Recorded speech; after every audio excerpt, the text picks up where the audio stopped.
नमस्कार फ्रेंड्स, मी ॲडव्होकेट संजय गुरव. आज आपण भारतीय न्यायसंहिता BNS या कायद्यातील कलम 94चे सविस्तर विश्लेषण तरतुदी आज आपण पाहणार आहोत. तर भारतीय न्यायसंहिता 2023 कायद्यामधील कलम 94चे आज आपण सविस्तर माहिती घेणार आहोत. तर कलमाचे नाव आहे कलम 94 94, जन्म लपवण्यासाठी मृतदेहाची गुप्तपणे विल्हेवाट लावणे.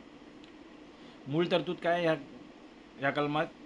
जो कोणी एखाद्या बालकाच्या मृतदेहाचे गुप्तपणे दफन करून किंवा इतर प्रकारे विल्हेवाट लावून मग ते बालक जन्मापूर्वी, जन्मादरम्यान किंवा जन्मानंतर मृत झाले असले तरी जाणीवपूर्वक त्या बालकाचा जन्म लपवतो किंवा लपवण्याचा प्रयत्न करतो, त्याला 2 वर्षापर्यंत कारावास किंवा दंड किंवा दोन्ही शिक्षा होतील.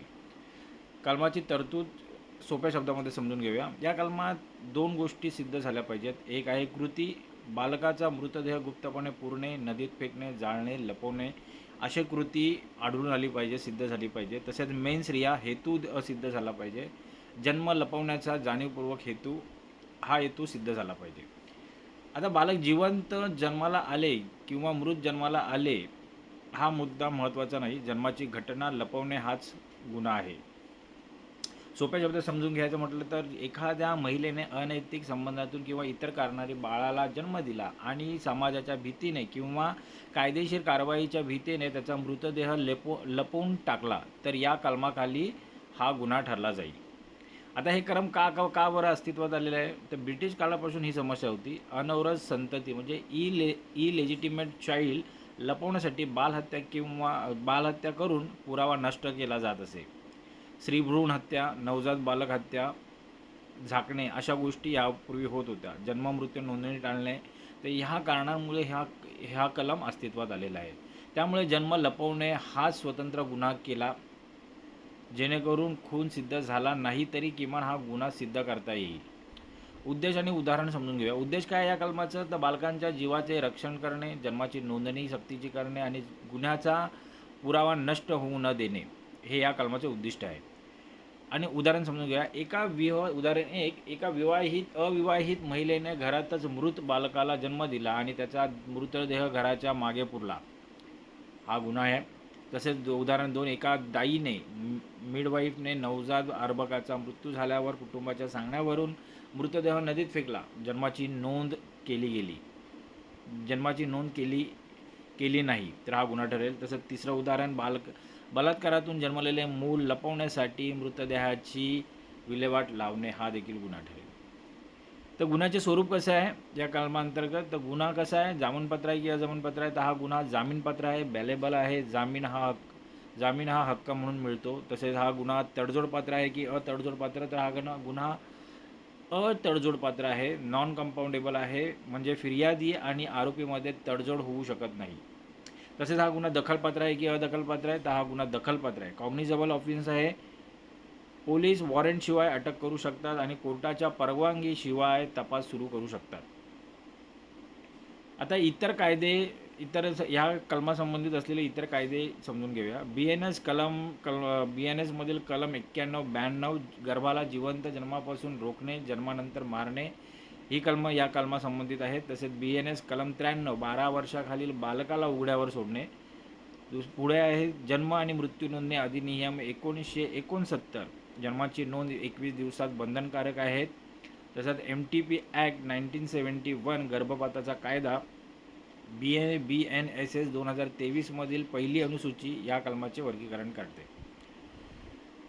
पुढे आहे ह्या कलमांतर्गत असलेली शिक्षा, अपवाद, बचाव आणि न्यायालय समजून घेऊया. शिक्षा काय आहे? तर 2 वर्षापर्यंत कोणत्याही प्रकारचा कारावास किंवा दंड किंवा दोन्ही शिक्षा होऊ शकतात. तर हा खटला कोणत्या न्यायालयात खटला चालेल? तर प्रथम वर्ग न्यायदंडाधिकारी, judicial magistrate first class JMFC यांच्या कोर्टात यांच्या न्यायालयात हा खटला चालेल. आता अपवाद आणि बचाव काय आहे? जर मृतदेह गुप्तपणे नाही तर उघडपणे आणि वैद्यकीय कारणांसाठी विल्हेवाट लावली असेल तर हा बचाव असू शकतो. हा अपवादामध्ये गणलं जाईल.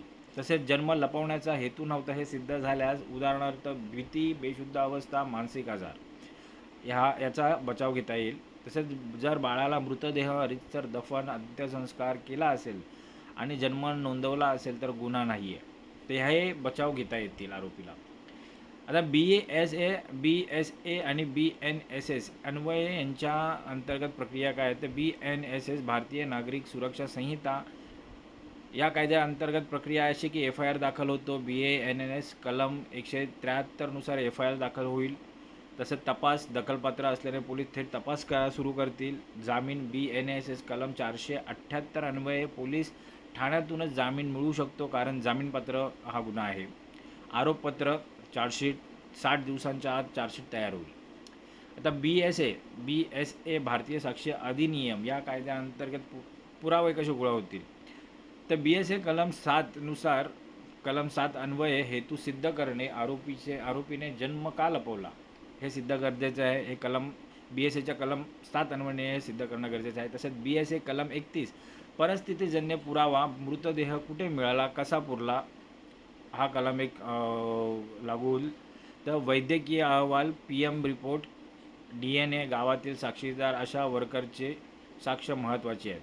तर हे BSA अंतर्गत पुरावा गोळा केला जाईल. आता या कलमाची समीक्षा आणि निष्कर्ष काय आहेत तर कलम 94 कलम 94 हा खुनाच्या गुन्ह्यापेक्षा म्हणजेच BNS 103 कमी शिक्षेचा गुन्हा आहे, पण तो खून खूप महत्त्वाचा आहे. अनेक वेळा बालहत्या सिद्ध करणे कठीण असते, तेव्हा किमान जन्म लपवणे आणि पुरावा नष्ट करणे या आधारावर आरोपीला शिक्षा देता येते.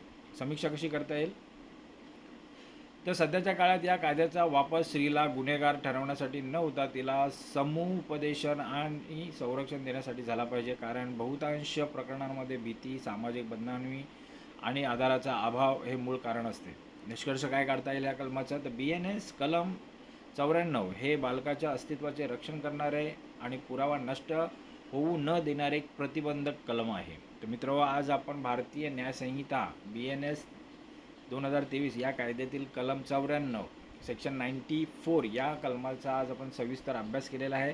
एक कलम अधिक चांगल्या प्रकारे समजून घेण्यासाठी, या कलमाच्या तरतुदी अधिक चांगल्या प्रकारे समजून घेण्यासाठी हा व्हिडिओ तुम्ही वारंवार पहा, जेणेकरून ह्या कलमाच्या तरतुदी तुम्हाला अधिक चांगल्या प्रकारे समजतील. असेच कायदेविषयक ज्ञान मिळवण्यासाठी, कायदेविषयक माहिती मिळवण्यासाठी आमचा चॅनल सबस्क्राईब करा, लाईक करा, शेअर करा आणि आपल्या प्रियजनांना, मित्रांना हे कायदेशीर व्हिडिओज फॉरवर्ड करा, पाठवा, जेणेकरून त्यांचंही कायदेविषयक ज्ञान वाढेल, त्यांनाही कायदेविषयक माहिती मिळेल. तर आज आपण इथंच थांबूया. धन्यवाद.